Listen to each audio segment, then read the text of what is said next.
जय जयंती मंगला काली भद्रकाली कपालिनी माँ दुर्गा क्षमा शिवा धात्री स्वाहा स्वधा नमस्तुते। जग में महिमा अपरंपार तेरा वाली के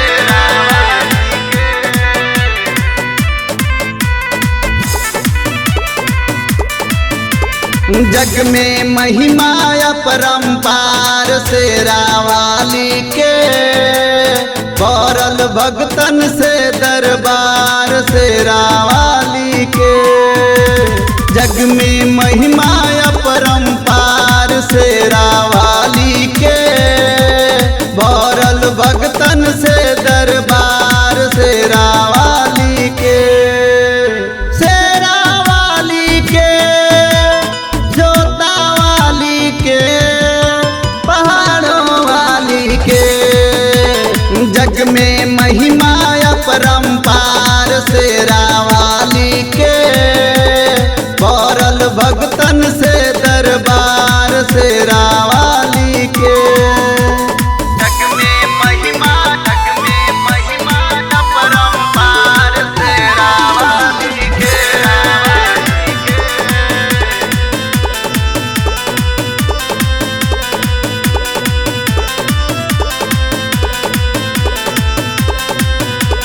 द्वापर में जसोदा के घर में कन्या बन के अली। खुल गईले जल कंस के फाटक ऐसन माया कैली। द्वापर में जसोदा के घर में कन्या बन के अली। खुल गईले जल कंस के फाटक ऐसन माया कैली। बैले दिलवा में अवतार शेरा वाली के बौरल भगतन से दरबार शेरा वाली के। जग में महिमा अपरंपार शेरा वाली के बौरल भगतन से दरबार शेरा वाली के। जग में महिमा अपरंपार तेरा वाली के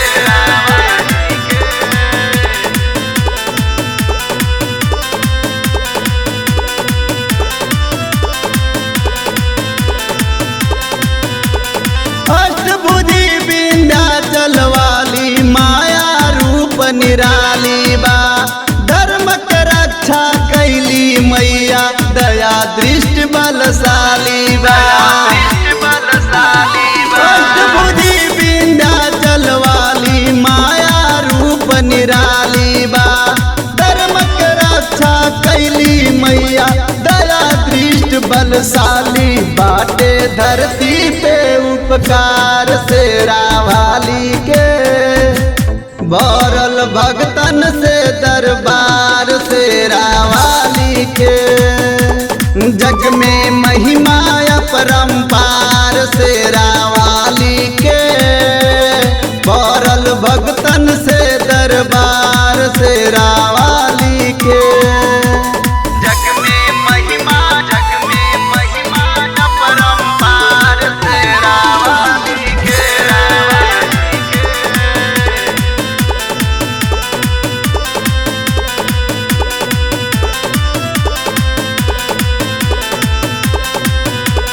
जग जननी के माता मैया भाग्य विधाता। दुनिया में मैया से बढ़ के केहू नहीं खेदाता। जग जननी के माता मैया भाग्य विधाता। दुनिया में मैया से बढ़ के केहू नहीं खेदाता। पवले कृष्ण मुरारी प्यार जोता वाली के बौरल भगतन से दरबार शेरा वाली के। जग में महिमा अपरंपार